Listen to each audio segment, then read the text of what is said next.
ಕಾರ್ಯದರ್ಶಿಗಳಾದ ಶ್ರೀ ಸಿ ವಿಶ್ವನಾಥ್ ಅವರು ಉದ್ಘಾಟಕರು. ಈ ಕಾರ್ಯಕ್ರಮವನ್ನು ಉದ್ಘಾಟಿಸಿದ ಮಕ್ಕಳು ಪಠ್ಯದ ಜೊತೆಗೆ ಪಠ್ಯ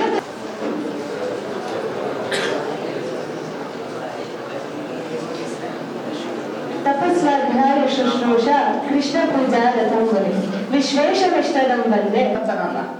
ಇನ್ನೊಬ್ಬ ದೇವರಾದ್ರೂ ಆಗಲಿ ಎರಡೂ ಒಂದೇ ಆಗಿರ್ತಕ್ಕಂಥ ಭಗವಂತನನ್ನ ಕಾಪಾಡಲಿ. ಅವ್ರನ್ನ ನೆನಪಿಸ್ಕೊಳ್ತಕ್ಕಂಥ ಮತ್ತೆ ಪ್ರತಿಯೊಬ್ಬ ಆ ಶಿವ ನನ್ನನ್ನ ಕಾಪಾಡಲಿ. ಕುಮಾರ ಜನಕದಲ್ಲಿ ಕೂ ತೆಗೆದ್ಬಿಟ್ರೆ ಮಾಮರ್ತ್ಯದ ಬಗ್ಗೆ ಒಂದೇ ಒಂದು ಮಾತು ಕೇಳಿ ನನ್ನ ಮಾತು ಮುಗಿಸ್ತಾರೆ. ಸಂಸ್ಥೆಗೆ ಅವರ ಸಾಧನೆ ಬಗ್ಗೆ ಮಾತಾಡಲಿಕ್ಕೆ ಸತ್ಯನಾರಾಯಣ ಬಂದಿದ್ದಾರೆ. ಪಾಯ ಕುಮಾರ ಜನಕ ಶಶಿಖಂಡ ಮೌಳಿ ಪನ್ನಗಧರಶ್ಚ ಉಮಾ ವಿಲಾಸ ಆದಿತ್ಯರೇಣ ಸಹಿತೋ ರಹಿತೋಪಿ ದೇವ. ಈ ದಿನ ನಂಜನಗೂಡು ತಿರುಮಲಾಂಬಾರ್ ಅವರ ಬಗ್ಗೆ ಶ್ರೀಮತಿ ಪುಷ್ಪಾ ಅಯ್ಯಂಗಾರ್ ಅವರು ಇಟ್ಟಿರ್ತಕ್ಕಂಥದ್ದು ಅತಿ ಇದರಲ್ಲಿ ಸಾಹಿತ್ಯ ಪರಿಷತ್ ವತಿಯಿಂದ ವಿಜಯವಿಠಲ ಕಾಲೇಜಿನ ಸಹಯೋಗದಲ್ಲಿ ಈ ಕಾರ್ಯಕ್ರಮ ನಡೀತಾ ಇದೆ ಅನ್ನುವಂಥ ವಿಷಯ ಕೇಳಿ ವಿದ್ಯಾಭ್ಯಾಸವನ್ನು ಆರಂಭ ಮಾಡಿದಂತ ತಿರುಮಲಾಂಬಾರ್ ಅವರು ಮನೆಯಲ್ಲಿಯೇ ಪ್ರತಿ ದಿವಸ ಜಪ ತಪ ಓದು ಬರಹಗಳ ಕಡೆಗೆ ಗಮನವನ್ನು ಕೊಡ್ತಾರೆ. ಈ ತರ ಮಾಡ್ತಾ ಇರ್ಬೇಕಾದ್ರೆ 1903ರಲ್ಲಿ ಅವರು ಒಂದು ದಿವಸ ಸೂರ್ಯನನ್ನ ನೋಡ್ತಾ ಮಾಮೂಲಿ ಧ್ಯಾನವನ್ನು ಮಾಡ್ತಾ ಇರ್ತಾರೆ. ಆ ಸಂದರ್ಭದಲ್ಲಿ ಅವರಿಗೆ ಒಂದು ಮೂರ್ತಿಯು ಪ್ರತ್ಯಕ್ಷ ಆಗತ್ತೆ. ಆ ಮೂರ್ತಿ ಪ್ರತ್ಯಕ್ಷ ಆದಂತ ಸಂದರ್ಭದಲ್ಲಿ ಅವರ ಬಾಯಿಂದ ಸರಸ್ವತಿ ಪೊರೆಯನ್ನು ಎನ್ನುವಂತಹ ಒಂದು ಕಾವ್ಯ ಹೊರಹೊಮ್ಮತ್ತೆ. ಆ ಕಾವ್ಯದ ಅದರ ಆರಂಭದಿಂದ ಅವರ ಬರವಣಿಗೆಯ ಕ್ಷೇತ್ರ ಅಂದ್ರೆ ಬರವಣಿಗೆಯ ಹಾಬಿ ಅಥವಾ ಕ್ಷೇತ್ರ ಅನ್ಬೋದು, ಅದು ಉಜ್ವಲಗೊಳ್ಳುತ್ತಾ ಹೋಗುತ್ತೆ. ಆ ಉಜ್ವಲ ಬರವಣಿಗೆಯನ್ನು ಆರಂಭ ಮಾಡಿದಂತ ಅವರು ಹೆಚ್ಚಾಗಿ ಸ್ತ್ರೀಯರು ಎದುರಿಸುವಂತಹ ಸಂಕಟಗಳನ್ನ ನೋವುಗಳನ್ನ ಅವರು ಅಬಲೆಯರಾಗದೆ ಸಬಲೆಯರಾಗಬೇಕು ಅನ್ನುವ ದೃಷ್ಟಿಯಿಂದ ತಮ್ಮ ಬರವಣಿಗೆಯನ್ನ ನಿರಂತರವಾಗಿ ಕೈಗೊಳ್ತಾರೆ. ಆ ಲೇಖನ ಪತ್ರಿಕೆಯಲ್ಲಿ ಪ್ರಕಟವೂ ಆಗುತ್ತದೆ ಮತ್ತೆ ಬಹುಮಾನವೂ ಬರುತ್ತದೆ. ಇದರಿಂದ ಉತ್ತೇಜನಗೊಂಡಂತ ತಿರುಮಲಾಂಬಾರ್ ಅವರು ತಾವು ಬರೆದಂತ ಕೃತಿಗಳನ್ನ ಅಂತ ಹೇಳಿದ್ರೆ ಮೊದಲು ಅವರು ಬರೆದಂತ ಸುಶೀಲೆ ಅಂತಕ್ಕಂಥ ಒಂದು ಸಾಮಾಜಿಕ ಕಾದಂಬರಿ.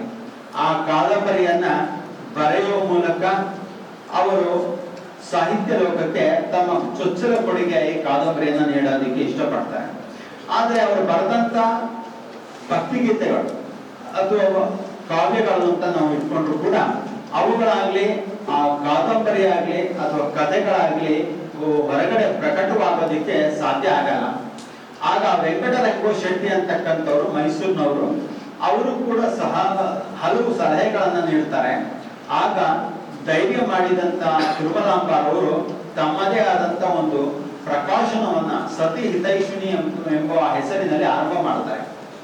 ಅದರ ಮೂಲಕ ಸುಶೀಲೆ ಕಾದಂಬರಿಯನ್ನು ಮೊಟ್ಟ ಮೊದಲ ಬಾರಿಗೆ ಬೆಳಕಿಗೆ ತರ್ತಾರೆ.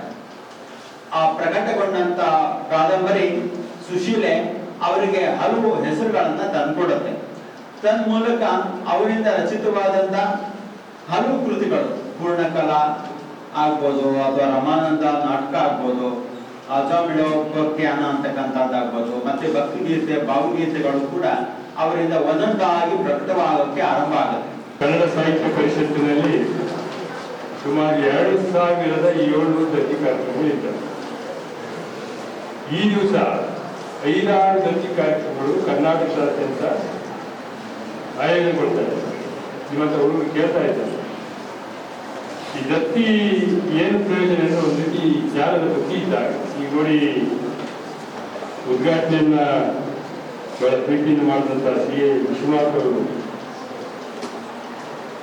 ಕವಿ ಕಾವ್ಯದ ಬಗ್ಗೆ ಸಂಸ್ಕೃತದ 3 ಶ್ಲೋಕದ ಮೂಲಕ ಇಡೀ ಬ್ರಹ್ಮಾಂಡವನ್ನ ಬಿಚ್ಚಿಡುವಂತ ಕೆಲಸವನ್ನು ಮಾಡಿದ್ದಾರೆ. ನೀವೆಲ್ಲ ಪ್ರೀತಿ ಕೇಳ್ಕೊಂಡಿದ್ದೀನಿ ಅಂತ ಅನ್ಕೊಂಡಿದ್ದೀನಿ. ನೀವು ಅದನ್ನು ಪ್ರಯಾಸ ಮಾಡ್ಬೇಕು. ಅವ್ರು ಹೇಳ್ತೀನಿ 4 ಸಾಲುಗಳು ತುಂಬಾ ಅಪರೂಪದ ಚಿಂತನೆಯ ವಿಷಯಗಳಲ್ಲಿ ಪ್ರಸ್ತಾಪ ಮಾಡಿದ್ದಾರೆ. ಹಾಗೆ ನಂಜನಗೂಡು ಸತ್ಯನಾರಾಯಣ ಅವರು ನನ್ನ ಹಳೆಯ ಗೆಳೆಯರು, ಒಂದು ಮಾತನ್ನ ಇಲ್ಲಿ ನಾನು ನೆನ್ಕೊಳ್ಳೇಬೇಕು. ಯಾಕೆಂತಂದ್ರೆ 2008ರಲ್ಲಿ ನಾನು ಜಿಲ್ಲಾ ಕನ್ನಡ ಸಾಹಿತ್ಯ ಪರಿಷತ್ತಿನ ಚುನಾವಣೆಗೆ ನಿಂತಿದ್ದೆ.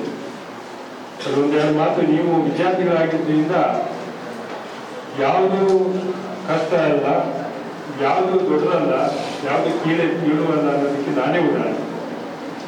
ನಾನು ಸಾಮಾನ್ಯ ಪರಿಚಾರಕ ಸಾಹಿತ್ಯ ಪರಿಷತ್ತಿನಲ್ಲಿ ಜವರೇಗೌಡರು ನನ್ನ 25 ವರ್ಷದ ಪರಿಚಾರಕೆಯನ್ನು ನೋಡಿ ಮುಂದಿನ ಸಾರಿ ಮಡಿಕೆರೆ ಗೋಪಾಲ್ ಅವ್ರನ್ನ ಆಯ್ಕೆ ಮಾಡಬೇಕು ಅಂತೇಳಿ ನನ್ನನ್ನು ಮುಂಚೂಣಿಗೆ ತಂದರು. ನಾನು ಆ ಕುಟೀರದಲ್ಲಿ ಸಭೆ ಆದಾಗ ನಾನು ಎದ್ದು ಹೊರಗಡೆ ಹೋಗ್ತಿದ್ದೆ. ಹೊರಗಡೆಯಿಂದ ಜನ ಕರೆಸಿ ಬೈಕ್ ಕೂರಿಸ್ಕೊಂಡು ಮಲ್ನಾಡವ್ರನ್ನೆಲ್ಲ ಕುಕ್ಕಲು ಕಂಡ್ರೆ ನಾವೆಲ್ಲ ಇದ್ದೀವಿ, ನೀವು 25 ವರ್ಷ ಪರಿಚಾರಕರ ಕೆಲಸ ಮಾಡಿದ್ದೀರಿ, ಪರಿಚಾರಕರ ಅಗತ್ಯ ತುಂಬಾ ಇದೆ, ಬರವಣಿಗೆ ಬರೆಯೋರ ಅಗತ್ಯ ಇಲ್ಲ, ಈಗ ಬರೆಯೋರೆಲ್ಲ ಬರೀತಾ ಅಲ್ಲಿ ನೀವು ಪರಿಚಾರಕ ಮಾಡಿ ಅಂತ ಹೇಳಿ ಚುನಾವಣೆ ದಿವಸ ನಾನು ದೇವರಿಗೆ ಕಳ್ಕೊಳ್ತೀನಿ ಅಂದ್ಕೊಂಡಿದ್ದೆ. ಅತ್ಯಂತ ಕರ್ನಾಟಕ ರಾಜ್ಯದಲ್ಲಿ ಅತ್ಯಂತ ಓಟ್ಗಳು ಬಂದಿದ್ದು ಇದಕ್ಕೆಲ್ಲ ಕಾರಣ ಅಂತ ಮಾಡಿ ಅದರಲ್ಲಿ ಸತ್ಯನಾರಾಯಣರು ಒಬ್ರು. ನಾನು ನಂಜನಗೂಡಿಗೆ ಒಬ್ಬ ನನ್ನ ಫ್ರೆಂಡ್ ಒಬ್ಬರು ಜಯಕುಮಾರ್ ಅಂತಿದ್ರು. ಆ ಸ್ನೇಹಿತರ ಜೊತೆಯಲ್ಲಿ ಚುನಾವಣೆ ಸಂದರ್ಭದಲ್ಲಿ ನಂಜನಗೂಡಿಗೆ ಹೋಗಿದ್ವಿ. ಬೇಡ ನಮ್ಮ ಸೋದರಿ ಒಬ್ಬರು ಚುನಾವಣೆ ನಿಂತಿದ್ರು. ಸುಮಾರು 500 ಜನರ ದಂಡು ಬರ್ತಾ ಇದೆ. ನಾವು ಇಬ್ಬರೇ ಬ್ಯಾಗ್ ಇಟ್ಕೊಂಡು ನಿಂತಿದ್ದೀವಿ. ಏನಿದು ಅಂತ ಕೇಳಿದ್ರೆ ಯಾರೋ ಪಕ್ಕದಲ್ಲಿ ಇದ್ದವ್ರು ಹೇಳಿದ್ರು, ಸಾಹಿತ್ಯ ಪರಿಷತ್ತಿನ ಚುನಾವಣೆಗೆ ಎಲೆಕ್ಷನ್ ನಿಂತಿದ್ದಾರೆ ಸರ್ ಅವ್ರು ಲಾಯರು ಹಾಗೆ ಅಂತ ಹೇಳಿದ್ರು. ನಾನು ಗಾದಿಯಾಗಿ ಗಲ್ಲಿ ಬಿದ್ದು ಓಡೋಗ್ಬಿಟ್ಟೆ. ಇನ್ನು ನನಗೇನು ದೇವರಿಗೆ ಸಿಗಲಿಲ್ಲ ನಂಜನಗೂಡಲ್ಲಿ ಅಂತ. ಆಮೇಲೆ ಇವರೆಲ್ಲ ನಂಜನಗೂಡು ದೇವಸ್ಥಾನ ಕರ್ಕೊಂಡು ಗೋಪಾಲ್ ಅವರಿಗೆ ಮನೆ ಮಾಡ್ಬಿಡಿ, ಅವ್ರು ಎಷ್ಟೇ ಆಡಿದ್ರು 5 ಓಟ್ ಬರೋದು, ನಿಮ್ಗೆಲ್ಲ ಓಟು ನಿಮಗೆ ಬರುತ್ತೆ ಅಂತ ಹೇಳಿ. ನೋಡಿ, ನಿಜವಾಗ್ಲೂ ಹೇಳ್ತೇನೆ, ಅವ್ರಿಗೆ 5 ಓಟು. ಇದು ನಿಮ್ಮ ಪ್ರಾಮಾಣಿಕತೆಗೆ, ದಕ್ಷತೆಗೆ, ಮತ್ತೆ ನೀವು ಏನು ವಿಷಯ, ಯಾವ ವಿಷಯದ ಮೇಲೆ ಆಸಕ್ತಿ ಇರುತ್ತೋ ಅದ್ರ ಬಗ್ಗೆ ತಾತ್ಸಾರ ತೋರಿದ್ರೆ, ಪ್ರಾಮಾಣಿಕವಾಗಿದ್ರೆ ಎಲ್ಲವೂ ನಿಮಗೆ ಲಭಿಸುತ್ತೆ ಅನ್ನೋದಕ್ಕೆ ನಾನೇ ಉದಾಹರಣೆ. ಮತ್ತೆ ಸತ್ಯ ಕೃತಿದಾರ ಇಂಥ ಉದಾಹರಣೆಗಳು ಸುಮಾರಿದ್ದಾರೆ. ಹಾಗಾಗಿ ನೀವು ನಿಮ್ಮಲ್ಲಿ ಸಣ್ಣ ಅಂತನ ನಾನೇನು ಇಲ್ಲ, ನಾನು ಅಲ್ಪ, ನನಗೇನು ತಿಳುವಳಿಕೆ ಇಲ್ಲ ಅಂತ ತಿಳ್ಕೊಳ್ಳೇಬೇಕು. ನೀವು ತಿಳುವಳಿಕೆ ತಿಳ್ಕೊಂಡು ನೋಡಿ. ಈಗ ವಿಶ್ವನಾಥ್ ಅವರು ಮಾತಾಡಿದಾಗ ನಾನು ಹೇಳಿದೆ ವಿಷಯಗಳನ್ನು. ಹಾಗೆ ನಂಜನಗೂಡು ಸತ್ಯನಾರಾಯಣ ಅವರು ವಿಜ್ಞಾನ ಸಾಹಿತಿ, ಅವರು ಕನ್ನಡದವರಲ್ಲ, ವಿಜ್ಞಾನ ಬರೆದ 10 ವಿಜ್ಞಾನ ಲೇಖಕರನ್ನ ಈ ನಾಡಿಗೆ ಹಿಡಿದು ಅಪರೂಪದ ಲೇಖಕರಿಗೆ. ಬಹುಶಃ ಅವರು ನಂಜನಗೂಡಿನಲ್ಲಿ ಬೇರೆ ಕಡೆ ಎಲ್ಲ ಅವರ ವಿಷಯನೇ ಬದಲಾಗ್ತಾ ಇತ್ತು. ಅವೆಲ್ಲ ಆಂಗ್ಲ ಭಾಷೆಗೆ ಭಾಷಾಂತರ ಆಗಿದಾವೆ ಅಂತ ಇಲ್ಲ ಅಂತ ನನಗೆ ಗೊತ್ತಿಲ್ಲ. ಅಪರೂಪದ 10-15 ಕೃತಿಗಳನ್ನು ಅವರು ರಚನೆ ಮಾಡಿದ್ದಾರೆ. ಹಾಗಾಗಿ ಈ ದಿವಸ ಕೇವಲ 20 ನಿಮಿಷದಲ್ಲಿ ನೀವು 1 ವರ್ಷ ಓದುವಷ್ಟು ವಿಷಯಗಳನ್ನು ನಿಮ್ಮಲ್ಲಿ ಪ್ರಸ್ತಾಪ ಮಾಡಿದ್ದಾರೆ. ನೀವು ಸಿನಾಪ್ಸಿಸ್ ಅಂತ ಹೇಳ್ತಾರೆ, ಗೊತ್ತಾ ನಿಮಗೆ? ಅದು ಮುಖ್ಯಾಂಶಗಳು, ಅದನ್ನು ಬರೆದು ಕೊಡುವಂಥ ಕೆಲಸವನ್ನು ಮಾಡಬೇಕು. ಒಂದು ನೋಟ್ ಇಟ್ಕೊಂಡ್ಬಿಟ್ಟು ಮತ್ತೆ ನಿಮ್ಗೆ ಸಿಗೋದಿಲ್ಲ ಅವಕಾಶ. ನನಗೂ ಅಷ್ಟೇ, ನಾನು ಕಾರ್ಯದರ್ಶಿ ಆಗಿದ್ದಾಗ ಒಂದು ನೋಟ್ ಇಟ್ಕೊಂಡು ಇಂಥ ಭಾಷಣಗಳೆಲ್ಲ ಮಾಡಿದಾಗ ನೋಟಲ್ಲಿ ಬರ್ಕೊಡ್ತಾ ಇದ್ದೆ, ನೋಟ್ ಪುಸ್ತಕದಲ್ಲಿ. ಅದು ನನಗೆ ತುಂಬ ಹೆಲ್ಪ್ ಆಯ್ತು. ಅವರು ನೀವು ಆ ಕೆಲಸವನ್ನು ಮಾಡಬೇಕು. ಇದು ಈ ಸಂದರ್ಭ ಅಂತ ಅಲ್ಲ, ಎಲ್ಲ ಸಂದರ್ಭಗಳಲ್ಲೂ ಒಂದು ಚಿಕ್ಕ ಡೈರಿಯನ್ನು ಇಟ್ಕೊಂಡಿದ್ರೆ ಹೆಣ್ಮಕ್ಳು ಮತ್ತು ಗಂಡು ಮಕ್ಕಳು ನಿಮಗೆ ಮುಂದೆ ದಾರಿದೀಪಗಳಾಗಿ ರೂಪುಕೊಡ್ತೇವೆ ಅಂತ ನಾನು ಅಂದ್ಕೊಂಡಿದ್ದೇನೆ. ಹಾಗಾಗಿ ನಂಜನಗೂಡು ಸತ್ಯನಾರಾಯಣ ಅವರು ತುಂಬ ಅಪರೂಪದ ನ್ಯಾಯ ಕೊಡುವಂಥ ಕೆಲಸವನ್ನು ಇಲ್ಲಿ ಮಾಡಿದ್ದಾರೆ. ಹಾಗೆ ಪುಷ್ಪಾಯಂಗರ್ ಅವರು ನಮ್ಮ ಜೊತೆ ಕೊಟ್ಟಿದ್ದಾರೆ. ನಿಮಗೆಲ್ಲ ಸಾಮಾನ್ಯ ಮಹಿಳೆಗೆ ಅವರು ಕಾಣಿಸ್ತಾರೆ. ದೆಹಲಿಯಲ್ಲಿ ಒಳ್ಳೆಯ ಹುದ್ದೆಯಲ್ಲಿದ್ದವರು, ಅಕ್ಕ ತಂಗಿಯವರೆಲ್ಲ ದೆಹಲಿಯಲ್ಲಿ ಹೆಚ್ಚು ಕಾಲ ಕಳೆದರು. ಹೊರದೇಶದಲ್ಲಿ ಐಷಾರಾಮಿ ಜೀವನ ಮಾಡಬಹುದಾಗಿದೆ. ಅವರ ಕುಟುಂಬದವರೆಲ್ಲ ಸೇರಿ ಕೋಟ್ಯಾಂತರ ರೂಪಾಯಿಯನ್ನು ಒಂದು ಹಾಗೆ ದತ್ತಿಯ ರೂಪದಲ್ಲಿ ಒಂದು ಶ್ರೀಮತಿ ಕಮಲಮ್ಮ ಮತ್ತು ಅನಂತ ಅಯ್ಯಂಗಾರ್ ಅವರ ಸ್ಮರಣೆಯಲ್ಲಿ ಅಪಾರವಾದ ಹಣವನ್ನು ಇಟ್ಟಿದ್ದಾರೆ, ಕೋಟ್ಯಾಂತರ ರೂಪಾಯಿ. ಅವ್ರು ಸಣ್ಣ ಮನೆಯಲ್ಲಿ ಇದ್ದಾರೆ. ನಾನು ಕೇಳ್ತಾ ಇರ್ತೀನಿ, ಒಂದು ಬೆನ್ ಕಾರ್ ತಗೊಳ್ಳಿ, ಒಂದು ದೊಡ್ಡ ಬಂಗ್ಲೆಯಲ್ಲಿ ಒಂದು 6 ಕಾಲು ಇಟ್ಕೊಳ್ಳಿ ಅಂತ ಹೇಳಿದ್ರೆ ಯಾತಕ್ಕಪ್ಪ ಬೇಕು? ಜೀವನ ಏನಿದೆ ಮನೆಗಂತ ಇದ್ದೀವಿ. ಒಂದು 90 ವರ್ಷ, ಇವರಿಗೆ 85 ವರ್ಷನೇ. ನೋಡಿ ಹೆಂಗೆ ಚಿಕ್ಕ ಹುಡುಗಿಯರಿದ್ದಾಗಿ, ಕಾಲೇಜ್ ಹುಡುಗಿಯರಿದ್ದಾಗಿದ್ದಾರೆ. ನಮಗೆಲ್ಲ ಈಗಲೇ ಸ್ವಂತ ಎಲ್ಲ ಬಗ್ಗೆ ನಡೆಯೋಕ್ಕೂ ಆಗಲ್ಲ, ಹೆಜ್ಜೆ ಹಾಕೋಕ್ಕೂ ಆಗಲ್ಲ. ಹಾಗಾಗಿ ಆ ತಾಯಿಯಂದಿರು ಸುಮಾರು 2.5 ಲಕ್ಷ ರೂಪಾಯಿಗಳನ್ನು ಇಂಥದ್ದು 10 ದತ್ತಿಗಳನ್ನು ಬೇರೆ ಬೇರೆ ಕಡೆಗಳಲ್ಲಿ ಇಟ್ಟಿದ್ದಾರೆ. ಕೋಟ್ಯಾಂತರ ರೂಪಾಯಿ ದಾನವನ್ನು ಮಾಡಿದ್ದಾರೆ ಒಳ್ಳೊಳ್ಳೆ ಕಾರ್ಯ ದೇವಸ್ಥಾನಗಳಿಗೆ. ಅವರೊಂದು ಉಚಿತವಾದ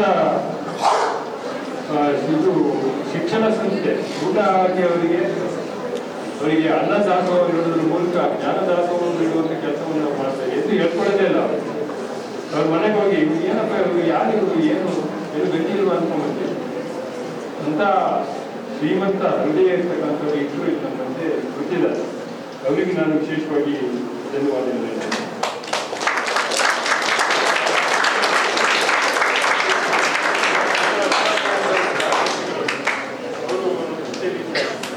ಅವರು ಸಹ ಅಪರೂಪದ ಲೇಖಕಿ, ಒಳ್ಳೆಯ ಜ್ಞಾನ.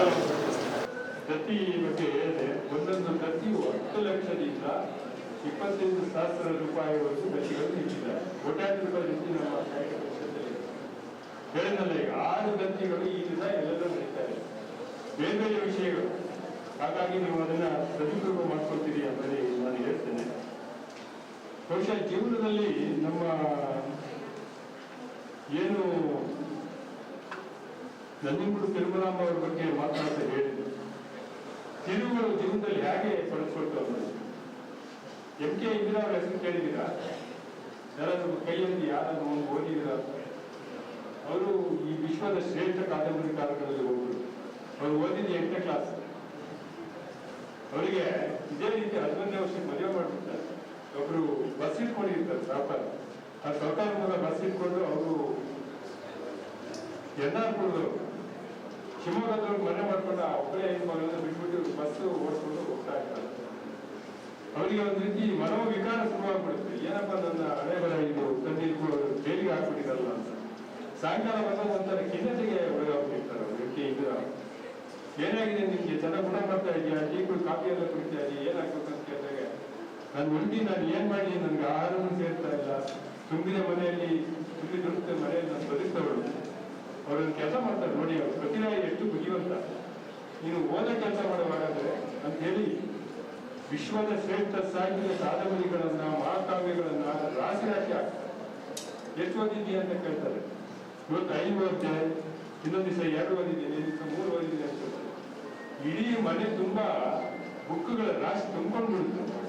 ಅಮ್ಮ ಓದಿ ಓದಿ ಓದಿ ಬರೀಲಿಕ್ಕೆ ಶುರು ಮಾಡ್ತಾರೆ, ಕಾದಂಬರಿ ಬರೀಲಿಕ್ಕೆ ಶುರು ಮಾಡ್ತಾರೆ. ಈ ನಾಡಿನ ಶ್ರೇಷ್ಠ ಕಾದಂಬರಿಗಾರ 8ನೇ ಕ್ಲಾಸ್ ಓದಂತ MK ಇಂದಿರಾರವರು ಈ ನಾಡಿನ ಶ್ರೇಷ್ಠ ಕಾದಂಬರಿಕಾರರಾಗಿ ರೂಪುಗೊಳ್ಳಿಕ್ಕೆ ಅವರು ಗಂಡ ಕಾರಣ.